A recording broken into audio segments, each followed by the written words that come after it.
Públio consegue reunir forças para suportar a pressão dos nervos e retornar ao salão do palácio, procurando disfarçar os sentimentos que atormentam sua mente. Senhores, me desculpem, mas uma leve indisposição começa a me incomodar. Eu preciso repousar por algumas horas em minha residência. Públio, espere um momento. O governador ainda não voltou de sua palestra particular. Por favor, meu tio, transmita minhas desculpas ao governador. Boa tarde. O senador se retira, desanimado, enquanto Fúvia, escondida entre os pilares do edifício, observa Públio sair do palácio ostentando nos olhos traidores o falso brilho da vitória.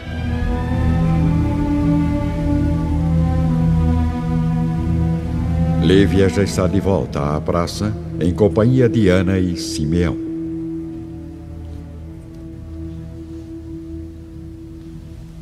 Meus amigos, infelizmente nada pude fazer. Tudo está perdido.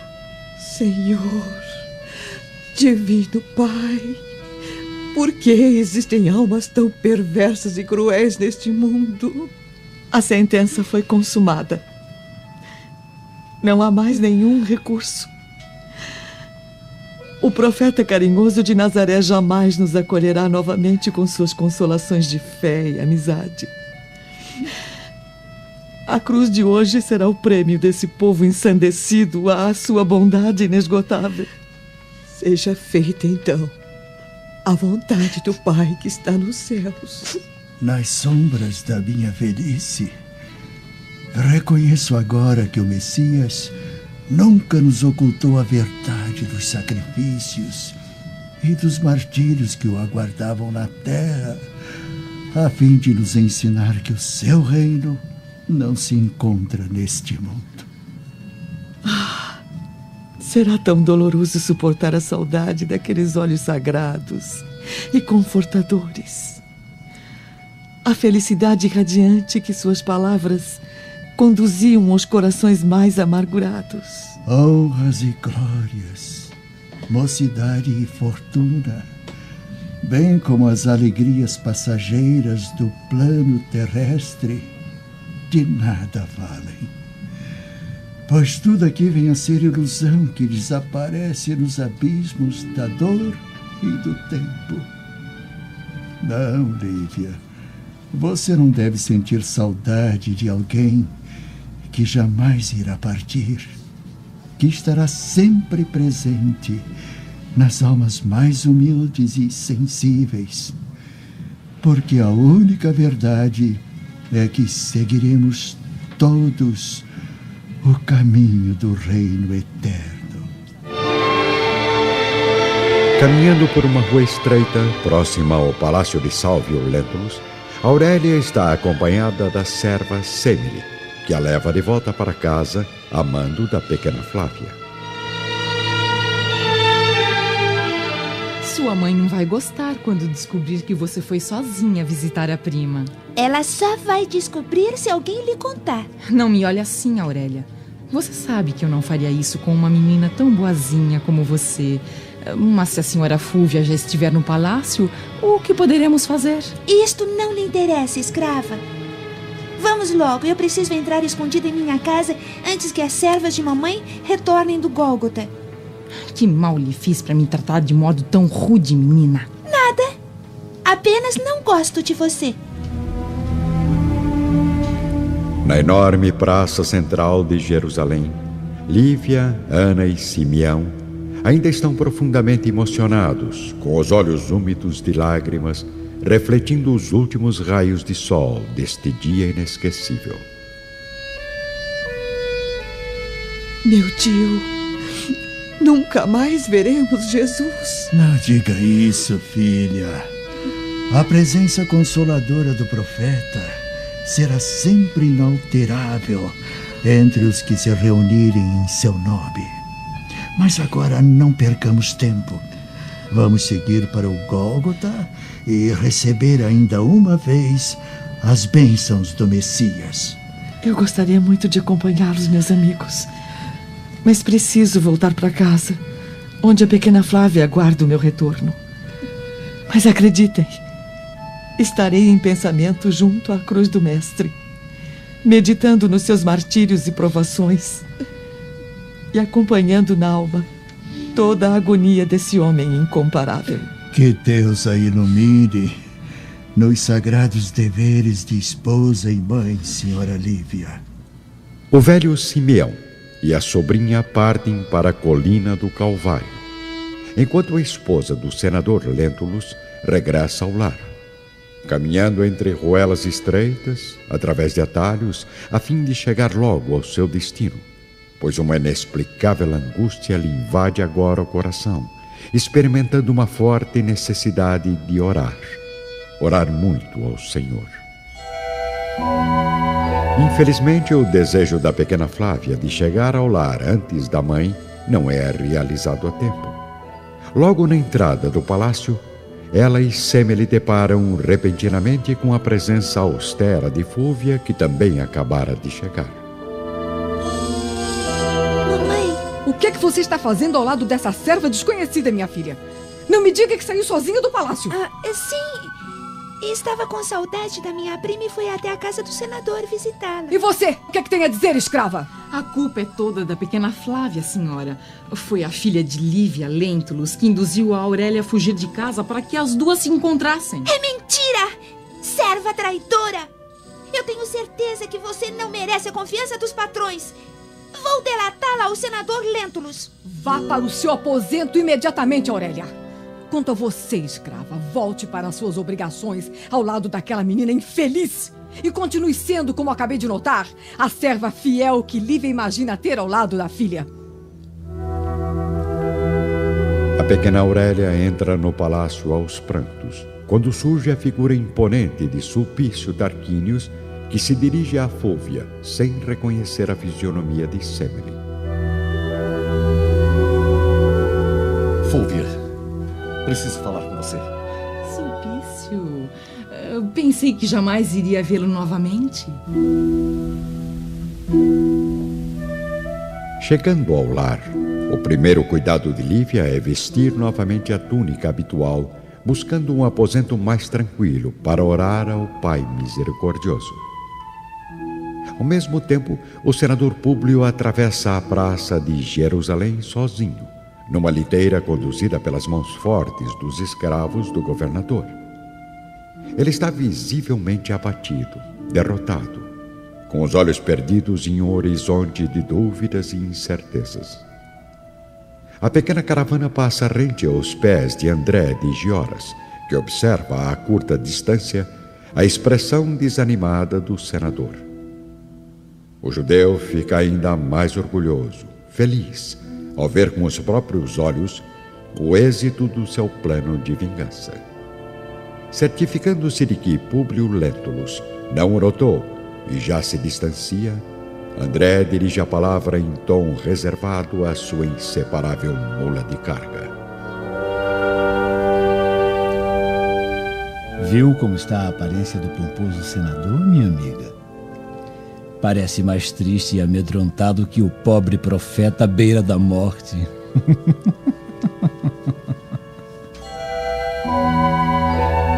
À frente do palácio de Salvio Lentulus, o triângulo das almas perversas da nossa história está mais do que completo, com Fúvia, Sulpício e Semele, que não consegue ocultar a felicidade ao rever o guardião conquistador. De onde conhece esta miserável criatura, Sulpício? Jamais vi esta criada em minha vida. Deve estar me confundido com outra pessoa. Não se lembra de mim? Sou Semele, da residência campestre do senador Lentulus em Cafarnaum. É claro que se recorda, Sulpício.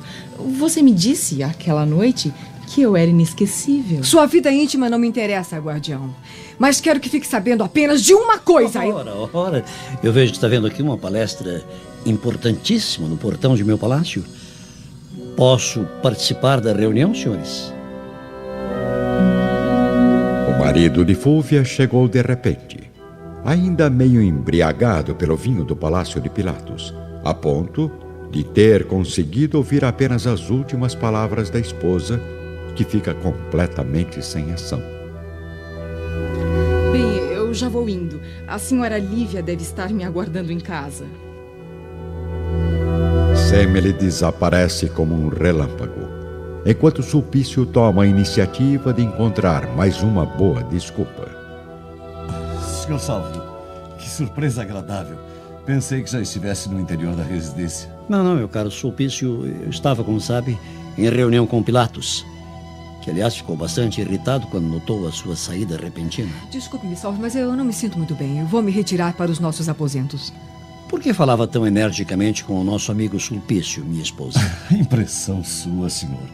Estávamos apenas comentando sobre a crucificação daquele profeta lunático. Boa noite, meu marido. Boa noite, guardião. Fúvia se retira, amparada pelo bom argumento do amante, que agora está sozinho diante de um marido traído e cada vez mais próximo da verdade. E então, ela desconfiou de alguma coisa? Quase. Por pouco sua esposa não descobre que a estava espionando a mando do senhor. Bom trabalho, Sulpício. Sinto que logo vamos descobrir se realmente ela está denegrindo minha honra com outro homem. E se isso for verdade, prometo matar o infeliz com as minhas próprias mãos. Sozinha, num quarto afastado da residência, Lívia ouve os ruídos do portão principal se abrindo. Públio entra completamente desolado, recolhendo-se ao interior de seu gabinete, onde irá permanecer durante horas martirizantes para sua existência. Enquanto isso, ao fim da tarde do mesmo dia, a embarcação que leva o jovem Plínio finalmente se aproxima do porto romano. O rapaz está fraco, mal se levanta, mas consegue avistar entre os escravos que se encontram à margem a figura do velho marinheiro que o havia levado a Jerusalém.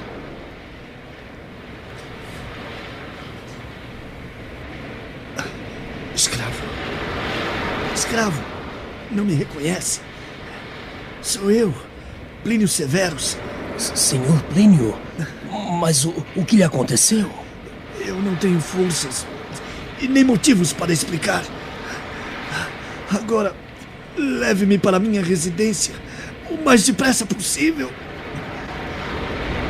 O servo rapidamente consegue uma biga conduzida por um jovem centurião, que acomoda Plínio da maneira mais confortável e o conduz a toda velocidade em direção ao palácio da família Severus. Na casa do senador Lentulus, a pequena Flávia está agora com a mãe, que observa de uma das janelas da residência os movimentos no Monte do Gólgota, onde as 3 cruzes já estão sendo erguidas, ante uma multidão aglomerada ao seu redor. Por que está tão triste, mamãe? Porque hoje algumas almas invejosas destruíram o único sonho de um povo sofrido e carente. Uma daquelas 3 cruzes que estamos vendo é a do profeta de Nazaré? Sim, filhinha. Infelizmente é verdade. De repente, Lívia sente-se tocada por uma onda de sensações indefiníveis, como se o ar sufocante de Jerusalém estivesse repleto de vibrações desconhecidas. Completamente fora de si, a esposa do senador consegue vislumbrar através dos olhos espirituais a grande cruz do Calvário, cercada de infinitas luzes brilhantes, moldadas por nuvens escuras de uma atmosfera pesada a pronunciar uma intensa tempestade. No entanto, em seguida, Lívia contempla uma visão maravilhosa, um longo caminho aberto entre a terra e o céu, de onde descem ao Gólgota legiões de anjos iluminados que se concentram ao redor do monte, transformando a cruz do Mestre em uma incrível fonte de claridade eterna. No fundo da alma, ela consegue ver o Messias, rodeado pelos poderosos mensageiros e com o coração invadido pela maior emoção de sua vida. nota que Jesus desvia levemente o olhar em sua direção, numa onda de ternura e misericórdia, como se o Mestre, do alto de sua glória, transmitisse uma mensagem exclusiva para os seus ouvidos desesperançosos.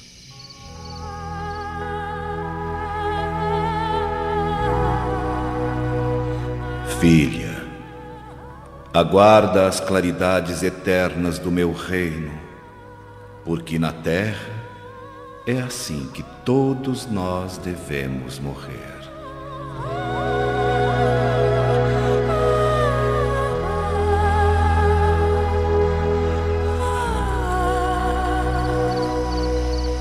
Lívia, ainda dominada pela incrível visão que contempla na alma, deseja responder às palavras suaves do Messias, mas tem o coração sufocado por um sentimento radiante de espiritualidade.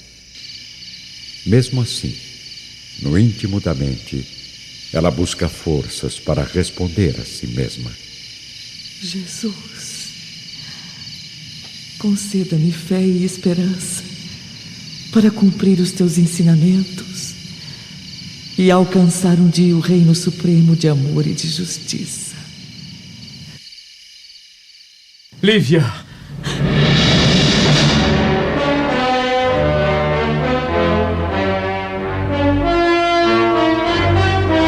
Já no conforto do seu aposento, o jovem Plínio repousa no leito, observado pelos pais, pelos irmãos e pelo escravo Saul. Tenha forças, meu filho. O médico já está chegando. Que isso, Calpurnia? Nosso filho não está morrendo? Sim, meu pai. Graças aos deuses, eu consegui sobreviver ao ataque violento dos ladrões. E graças também a um velho judeu que afugentou os criminosos e salvou a minha vida. Velho judeu? Sim. A dor era insuportável. Mas, inacreditavelmente, aquele homem me acomodou numa mula de carga e me levou à sua própria casa. Um sítio afastado do centro, onde bebi uma mistura de ervas palestinas que foram a minha salvação e alívio durante a viagem de volta. Precisamos recompensar essa nobre alma, meu marido. Ah, não se preocupem. Eu já entreguei ao judeu tudo que me restava. 2.000 sestércios. Mas isso é uma pequena fortuna. Eu não tinha escolha, Agripa. Ou entregava ao miserável meus últimos pertences, ou ele não me conduziria de volta ao porto de Jerusalém. Sítio? Mula de carga? Por acaso, Sr. Plínio, sabe o nome desse homem? Enquanto isso, na casa do senador, Lívia desperta de sua visão maravilhosa para observar a figura impressionante do marido enciumado. Depois de muito refletir na tradição de suas crenças, Públio quer apenas descarregar todo o ódio que acumula na consciência. Papai, que bom que você voltou. Vá para o seu quarto, minha filha. Eu preciso conversar com sua mãe. A pequena Flávia se retira, fitando os olhos de Lívia cheios de lágrimas, recordando ainda na memória a visão abençoada de Jesus e dos mensageiros celestes. O senador, mesmo tocado pela ira, jamais havia visto a esposa tão espiritualizada e tão bela como neste instante. Mas o demônio da calúnia o convence de que o pranto de Lívia nada mais é que um sinal de arrependimento por haver traído a honra do marido.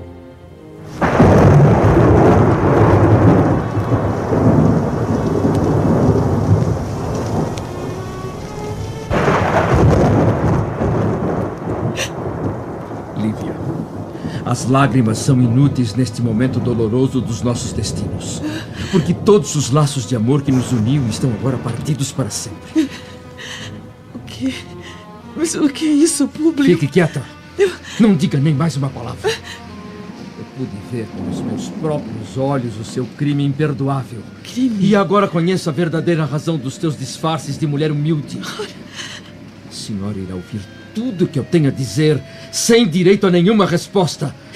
Porque uma traição como essa só poderá encontrar punição justa no silêncio profundo da morte.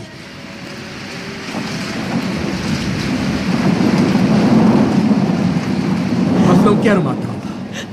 Não porque haja piedade em minha alma, mas porque tenho uma filha que sofreria demais com o meu gesto.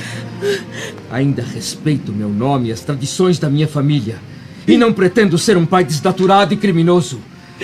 É por isso que desprezo, em face das provas concretas da infidelidade, toda e qualquer expressão da sua personalidade indigna, para conservar viva nesta casa apenas como uma figura materna que é sagrada até entre os seres irracionais.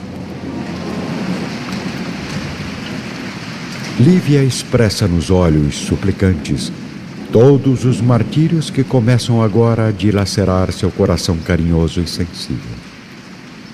Ajoelhada aos pés do marido, com humildade, ela procura buscar na realidade dos fatos alguma explicação para este pesadelo, enquanto lágrimas dolorosas descem sobre seu rosto incrivelmente abatido. No meio do sofrimento, porém, a esposa do senador parece sentir ainda a bênção das mãos de Jesus, lavando sua alma de todas as preocupações mundanas, anestesiando seu coração aflito, enquanto tenta esclarecer o motivo da grande calúnia. No palácio romano de Flamínio Severus, todos estão reunidos em torno do jovem Plínio. Saul aguarda ansiosamente a resposta do aventureiro ferido.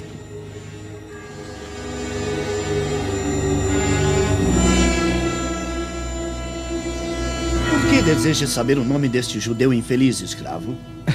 Apenas curiosidade, senhor. Talvez eu possa conhecê-lo. Não me lembro. E nem faço questão de me lembrar do nome daquele velho vendedor de uvas. Um tanto bondoso, mas profundamente interesseiro. Vendedor de uvas? Exatamente. E não me pareceu ser tão humilde. Afinal, sua residência era bastante digna, embora tenha escutado durante um bom tempo o choro desesperado de uma criança faminta. Criança? Chega de perguntas, Saul. Agora quem vai iniciar o interrogatório sou eu. Em Jerusalém, mesmo com a atitude de extrema humildade da esposa, o senador continua no auge da sua angústia moral.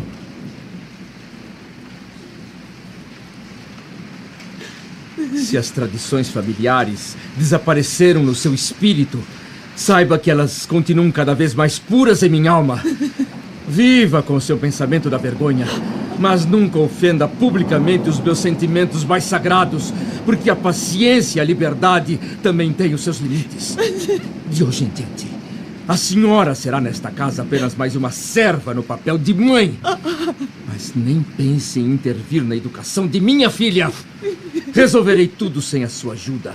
E jamais desistirei de buscar o filho que perdi, talvez por sua culpa. Portanto, não deve me procurar mais com a intimidade da esposa que não soube ser, mas com o respeito que uma escrava deve aos senhores. Lívia reúne forças para tentar buscar na consciência alguma culpa que justifique tamanha humilhação, enquanto recorda que o mestre de Nazaré também era inocente e foi entregue à cruz, sob os insultos da multidão impiedosa e dos algozes cruéis. Jesus também era justo, bom e compreensivo, e daqueles a quem mais havia amado, recebeu apenas a traição e o abandono na hora extrema do julgamento. Prevendo os sacrifícios que o destino lhe prepara, Lívia fortalece ainda mais a sua fé e implora ao Pai Celestial que lhe conceda coragem o bastante para vencer as provações amargas da vida. Na noite tranquila e estrelada da sede imperial, o jovem Plínio repousa sentindo a brisa noturna na paz do seu aposento. Ele já foi medicado e respondeu sinceramente ao pai todos os motivos da sua louca viagem a Jerusalém. Flamínio, mais uma vez, faz questão de demonstrar o orgulho que sente pelo filho caçula. Muito bem, meu filho. Se tudo o que fez ou tentou fazer Foi mesmo para provar sua coragem e determinação ao senador Lentulus. Eu não guardo nenhuma mágoa por você ter vendido 3 das nossas melhores bigas para financiar a jornada até Jerusalém. Mas meu pai, foi um ato extremamente irresponsável. Plínio poderia ter morrido no ataque dos ladrões. O que seria uma grande tragédia, Agripa. Pois tenho apenas um filho corajoso. E se ele morresse, quem mais poderia levar adiante a honra do meu nome? No clima pesado e sinistro de Jerusalém, o senador interrompe a meditação silenciosa da esposa com sua voz autoritária e desesperada. Por fim, esclareço apenas uma coisa. Jamais deverá esquecer enquanto viver. Recolha-se em sua própria indignidade, porque o resto da minha compaixão, que lhe poupa a vida neste momento, poderá se transformar em puro ódio, e não hesitarei em puni-la no momento certo. Lívia, este momento doloroso marca a separação eterna dos nossos destinos. Jamais ouse romper a fronteira que nos isola um do outro para sempre, no mesmo lar e dentro da mesma vida, porque um gesto desses poderá significar a sua sentença de morte.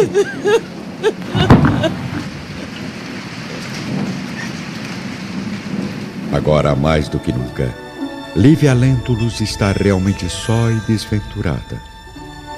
Não irá mais contar com o amparo do marido, nem com o afeto da filhinha. Porém, enquanto a atmosfera de Jerusalém é lavada por uma enorme tempestade, sua alma se desprende de todas as ilusões mundanas, e no abismo do sofrimento, um espírito luminoso despeja o bálsamo da esperança no cálice do seu coração angustiado, confortando a pobre senhora, fazendo-a sentir que, acima de tudo, ainda possui o mais importante: o tesouro da fé, da compaixão de Jesus, do Messias da renúncia e da salvação, que espera, de braços abertos e olhos confortantes, no reino da eterna luz e misericórdia.